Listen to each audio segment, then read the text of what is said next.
For over a year now, I have been trying to find a place to start. Hesitating on the edge of this path, struggling to find the perfect place to set down my foot for that initial step, that first leap of faith. But that's the trap, isn't it? Perfect does not exist. Only now and later. I've questioned how and when so many times over that I am not really sure if my initial idea even exists anymore. And not because I have worked at it and refined it, no. Because I have discarded it as unusable and started again from scratch. Over and over.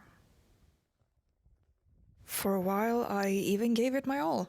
I focused on my mundane life and my mundane chores and pushed through my creative passions for the sake of the world around me, leaving a perfect little trail of scattered dreams for burnout to follow and catch up with me. I had to stop everything for a while because I could hear its footfalls behind me. I knew that sound. We've met before, Burnout and I, several times. There's just never a good place to hide when burnout is already hot on your trails. You have to slow down, adjust your pacing, focus on what recharges you, and let go of things that drain you. You can't outrun it. It is impossibly fast. A heat-seeking missile willing to stop at nothing in order to stop you in your tracks, in order to burn you into ash. So all you can do is slow down, refocus, reframe, rephrase, edit your life until it loses your scent. Find someone more interesting to chase. That is what I was doing for most of last year. That is most definitely not what I had hoped to be doing for most of last year. But I am not going to allow myself to beat myself up about it. This world is not kind to people who need a different pace, a different beat, to feel alive. Truly alive. At my core, I am a creative spark in need of air and fuel to stay burning. Finding a stable middle ground is my biggest gripe with all of this fire inside of me. It's so easy to burn too fast, and equally easy to get lost and let it die out completely. Now that I've hit my 30s, I am beginning to find better ways to manage this fire, tend to it without over or underdoing it. But it will always be something I have to manage, likely for the rest of my life. It is simply the way I am wired. I am a musician, a writer, a reader, an artist, a dancer, a friend of horses, a gamer, a person that rather hides with a book than goes to a party, and sometimes does the opposite because I also crave adventure. I am someone's child and someone's partner, several someone's sibling and someone's best friend. That's a lot of someone. Jack of all trades, master of none, though oftentimes better than a master of one. Or so the quote goes. I love words and the way they express emotions. Language has always been one of my anchors. I inherited that flavor of autism from my mother. Reading fantasy aimed at adults as a 9-year-old could be considered bad parenting, but it certainly played a huge role in my passion for all things fiction and creativity, as well as my annoyingly extensive vocabulary as a teenager.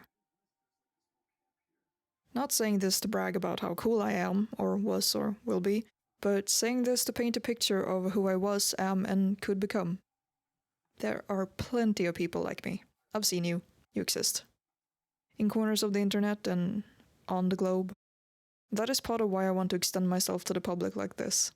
I want people with similar sparks and limitations to know that there is space for us.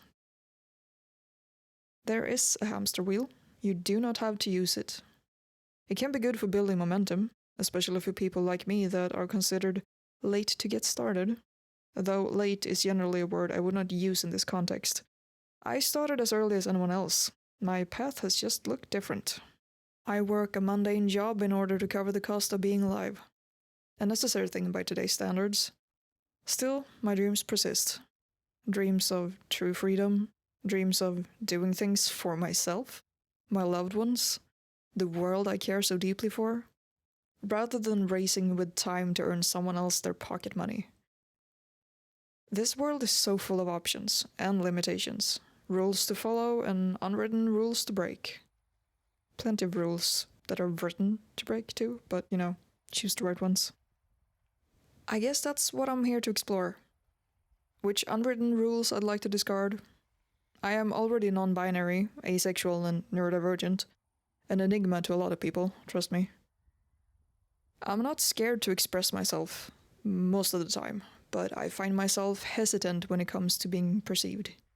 I can sing in front of a crowd, but I'll be shaking like a leaf. I can initiate conversation with a stranger, but I will need an evening alone to recuperate afterward. I enjoy being center stage and hiding in the shadows all at the same time. A contradiction I am still trying my best to find a balance to. Videos feel less direct. It is new territory to me, but it is an interesting path to explore. I can upload this and forget about it if I wish. I doubt many will see this first little step of mine, so it feels fairly safe. The next will likely be as daunting, but at least now I have begun. One foot in front of the other. Spread your wings and fall.